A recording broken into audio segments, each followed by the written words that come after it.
नंदकिशोर या दादाच्या कमेंटचा मान राखून आज मी गावरान पद्धतीने गावरान कोंबडीचं कालवण बनवलेलं आहे. तर याची रेसिपी नक्की बघा. नमस्कार, राम राम मंडळी. आज मी बनवत आहे गावरान कोंबड्याचं कालवण गावरान पद्धतीनं.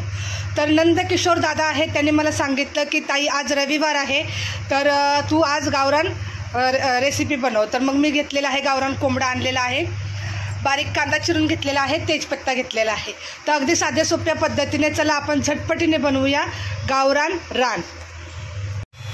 पातेलं गरम करायला ठेवलं होतं, पातेल्यामध्ये टाकूया ते हे काल ते शंकरपाळी वगैरे तळलेलं ते तेल आहे. तर सगळ्यात पहिले आपण तेलात टाकायचं आहे तेजपत्ता.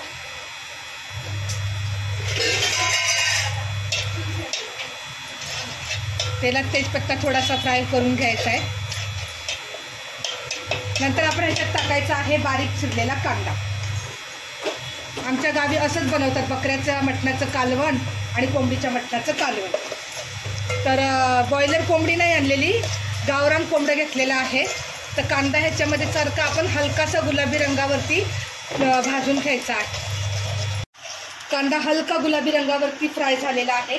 त्याच्यामध्येच टाकायचं तेलामध्ये धना पावडर, हळद आणि चवीनुसार मीठ घालायचं आहे.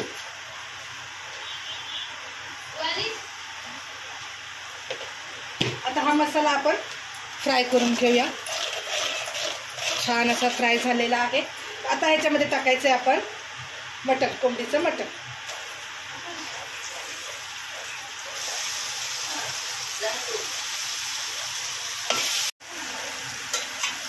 आता हे आपण एकदम सगळं मिक्स करून घेऊया. हळदी मिठामध्ये त्या मसाल्यामध्ये सगळं मिक्स करून घ्यायचं. आता हे सगळं मिक्स झालेलं आहे बघा. व्यवस्थित छान मिक्स करून घ्यायचं. गॅस कमी करायचा आणि पातेल्यावरती एक प्लेट ठेवायची. प्लेट ठेवल्यानंतर या प्लेटमध्ये आपण टाकायचं आहे पाणी आणि हे पाणी प्लेटमधलं गरम होणार. त्याच्यानंतर आपण हे पाणी त्या कोंबडीच्या मटणामध्ये टाकायचं आहे. त्यात आरामात आपण हे मटण शिजू देऊया आणि मसाल्याची तयारी करूया. आता जे हे प्लेटमध्ये पाणी गरम झालेलं आहे, हे पाणी आपण त्या कोंबडीच्या मटणात टाकायचं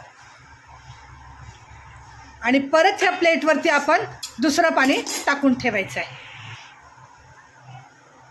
म्हणजे हे दुसरं पाणी गरम होतं. मग जेवढं आपल्याला लागेल तेवढं पाणी कोंबडीच्या मटणाच्या कालवणामध्ये आपण टाकायचं आहे, जर आपण त्याची उकड करून घेतोय. चला आता आपण बघूया.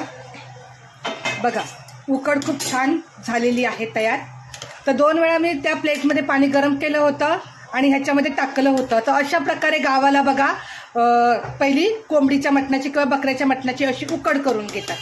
आणि त्याच्यात घालायचा आहे मसाला. कांदा आणि खोबरं मी असं सुक्खच भाजणार आहे, गॅसवर भाजायचं नाही. गावी कसं चुलीमध्ये भाजतात कांदा खोबरं, पण इथं गॅसवर आपण भाजायचं नाही. कढईमध्ये वगैरे किंवा तव्यामध्ये आपण हा मसाला भाजायचा आहे. इथे घेतलेला आहे कोथिंबीर, तेजपत्ता, अद्रक आणि लसूण. लसूण गावरान लसूण आहे, हा गावाकडून मी येताना घेऊन आली होती. तर अशा प्रकारे आपण हा मसाला भाजून घेऊया. तर उकड तर तयार झालेली आहे. कढई गरम करायला ठेवली, ह्याच्यामध्ये आपण कांदा आणि खोबरं भाजून घेऊया. त्याचा पूर्ण रंग चेंज होईल अशा प्रकारे हा कांदा आणि खोबरं आपण भाजून घ्यायचा आहे. गावी असले ना तर चुलीवर भाजतात, पण आपण गॅसवर नाही भाजायचं आहे, फक्त असंच आपण भाजून घ्यायचं आहे.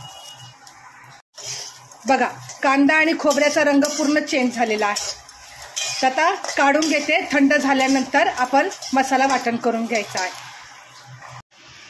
खोबरं, कांदा, अद्रक, लसूण, कोथिंबीर आणि तेजपत्ता ह्याचं मी मिक्सरला बारीक वाटण करून घेणार आहे. तर बघा, अशा प्रकारे मी वाटण करून घेतलेलं आहे. इथे ठेवलेलं आहे पातेलं गरम करण्यासाठी, कारण ह्या पातेल्यामध्ये तर कालवण तसं होणार नाही, म्हणून हे मोठं जरा पातेलं ठेवलेलं आहे. तर ह्याच्यामध्ये घालूया आपण तेल. पातेलं गरम झालं की तेल पण पटकन गरम होतं. तर ह्याच्यामध्ये हा आपण मसाला घालूया आणि तेल सुटेपर्यंत छान मसाला फ्राय करायचा आहे. बघा, हे जे गावरान कोंबडीचं गावरान पद्धतीनं मी कालवण बनवत आहे, तर तुम्हाला व्हिडिओ आवडला तर नक्की लाईक करा, शेअर करा. नंदकिशोर दादा यांच्या कमेंटचा मान राखून मी हे आज रविवार निमित्त बनवत आहे. जो हा मसाला आपण भाजलाय त्या मसाल्याचा असा मस्त खमंग वास आल्यानंतर आपण समजून जायचं की आपला मसाला खूप छान भाजलेला गेला आहे.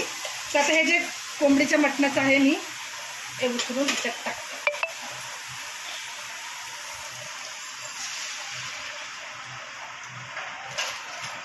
आणि आपल्याला ह्याच्यात अजून पाणी घालायचं आहे, त्याच्यामुळे मी थोडंसं ह्याच पातेल्यामध्ये पाणी गरम करायला ठेवणार आहे.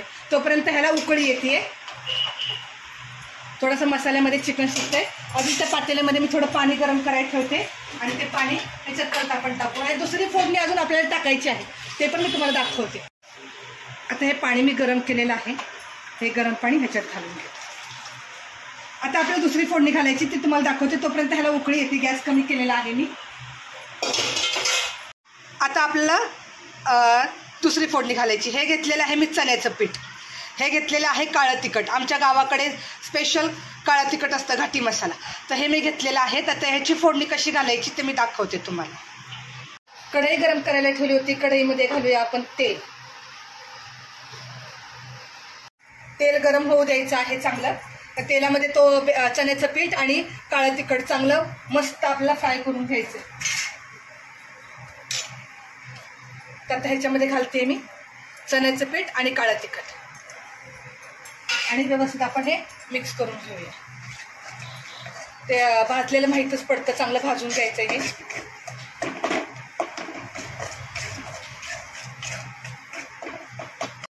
बघा खूप छान हे असं भाजून निघालेलं आहे तो मसाला तेलामध्ये. तर आता हे जे आपलं अळणी पाणी आहे ते अळणी पाणी ह्याच्यात टाकायचं,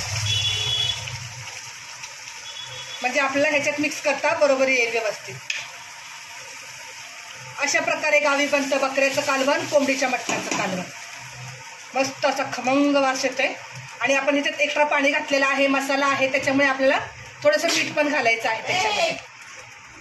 हे बघा आता मस्त शिजलंय हे. आता आपण हे गॅस बंद करूया आणि कालवणात टाकून घेऊ.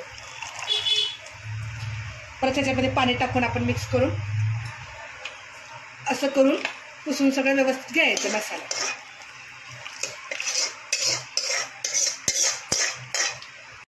आता ह्याच्यामध्ये घालायचं आपण चवीनुसार मीठ आणि हे सगळं एकदम मिक्स करून घ्यायचं. आणि ह्याला एक छान उकळी येऊ द्यायची, 5 मिनटं शिजू द्यायचं. म्हणजे मसाल्यामध्ये छान असं कोंबडीच्या मटणाचं कालवण आपलं तयार होतंय. तोपर्यंत मी थाळी तयार करायला घेते. बघा छान अशी उकळी आलेली आहे. मस्त असं कोंबडीच्या मटणाचं गावरान पद्धतीनं कालवण झालेलं आहे तयार. तर मी गॅस बंद करते आणि इथे बघा ताट मी घेतलेलं आहे. भात, ज्वारीची भाकरी, कांदा, लिंबू. आता ह्या प्लेटमध्ये मी तुम्हाला काढून दाखवते. पहिला आपण कोंबडीचं मटण काढून घेऊ, नंतर त्याच्यावर मस्त असा तर्रीचा रस्सा टाकूया. छान खूप खमंग आणि मस्त असा वास येतोय. तुम्हाला जर व्हिडिओ आवडला तर हा नक्की लाईक करा, शेअर करा, कमेंट करायला अजिबात विसरू नका बरं. हे कोंबडीचं मटण काढून घेतल्यानंतर थोडासा रस्सा आपण ह्याच्यावर टाकायचा आणि हलकीशी तरी घ्यायची, तरी ह्याच्यावर टाकायची. तर ह्याच्यावर घालूया आता आपण मस्त कोथिंबीर. तर मंडळी तुम्हाला जर हे गावरान पद्धतीने गावरान कोंबडीच्या कालवण्याची रेसिपी आवडली असेल तर नक्की लाईक करा, शेअर करा, सबस्क्राईब करायला विसरू नका.